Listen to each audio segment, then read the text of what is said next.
what would be the second time in 7 years, have put out a statement to their fan base saying that they will be going through a retooling period.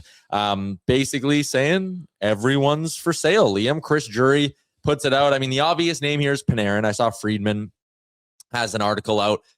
The Rangers are not going to be offering Artemi Panarin a contract extension. Do you think, two-parter, do you think Panarin, is that someone you'd like to see the Oilers go after? Part two, is there anyone on the Rangers you'd like to see the Oilers go after? I would take someone of Panarin's caliber. I mean, if there's we talked about, obviously, can Nuge play 3C? Do we even want him to play there? Can you get a guy to play with McDavid? If there's one guy, I mean, he's probably one of the best players of the past decade. Yeah. So, yes, I would have interest in him, but only if he gets a haircut before he comes. You want bald Panarin? Oh, yeah. I think he is bald right now. I know, but refresh. Let's get started again. Yeah. I think that's essential to all of this. What do you think? He's a hell of a hockey player. Yeah. And he would come here and be very, very good with whoever he would play with in the top six. If you want to add a truly elite scorer at this deadline, there's one of them probably available, and it's Artemi Panarin. Yes, I completely agree. He does have short hair currently. Okay, that's good. Let's get shorter. He's qualified. Someone says the cap doesn't work. You can make it work. You can always make the cap work. You would have to get the Rangers to keep 50% of it. Okay, let me do some math here. So if they keep 50% of it, it is $5.8 million. Hold on, just typing it in. So you get Mangiapane out. That takes you from 5.8. You have a $2.2 million gap. Pickard gone. There's another million. There's another mil. But again, if Henrique's back, I think it would take one other piece of, we'll call it cap gymnastics, to make it work. Yeah. And you find a way.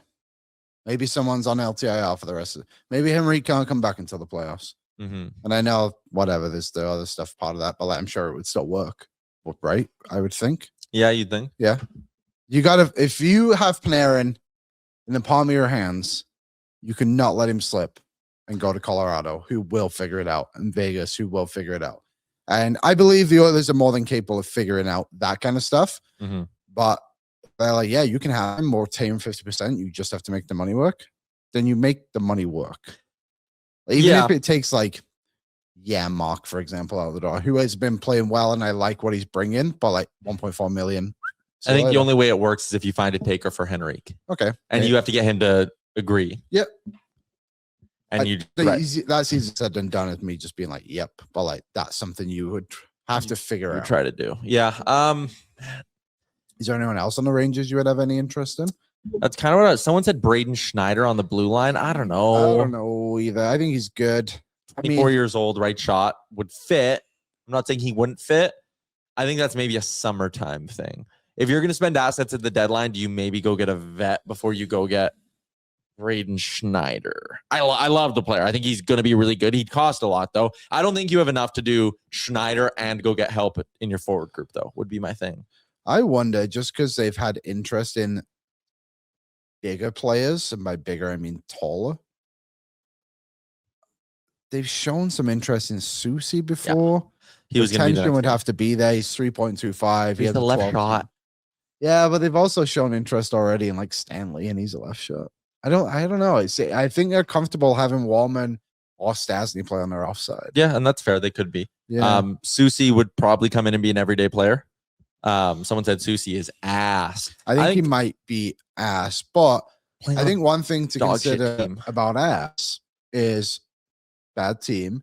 Yep. And we've seen many times when players get a fresh start on a team that's going to go and try and win a Stanley Cup, they seem to find an extra gear for themselves for a little bit here. So I'd be interested. He would have to talk to McDavid about his cross check. We'd have to revisit that a little bit. Oh, yeah. But I think we could get over it. I mean, we didn't like it, and McDavid didn't either, but Brandon Mann was part of this team at one point.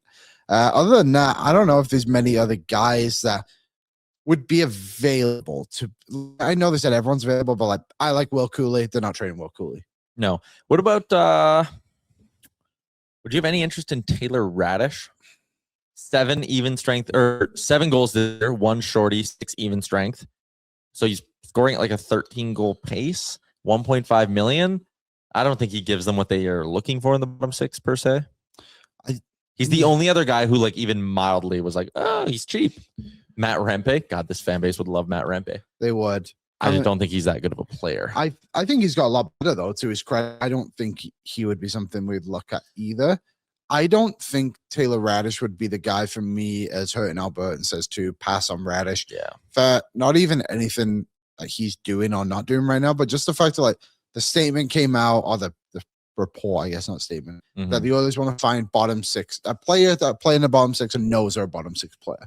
Like, is Taylor Raddysh get there eventually? Be like, I'm a top six guy. Like, I want to play top six. I don't know. Aaron's whispering Sam Carrick behind the scenes. Do you remember when the Oilers played him earlier in the year and he easily was their best player? Oh, yeah. Yeah. We got the syrup downstairs. We got the hats downstairs. It's only $1 million. score? No, he didn't score because we won 2-0, but he deserved to score. He was arguably the best player on the ice. He has 2 goals in 48 games. I'll It's pass. not bad. That's as many as Frederick. And he gets paid $3 million less. I'll pass. Yeah, more As goals much as than I love a Yanmark. reunion, I'm out on that. Yeah, I don't see much of a fit besides Panarin and maybe one of those 2 defensemen we spoke about.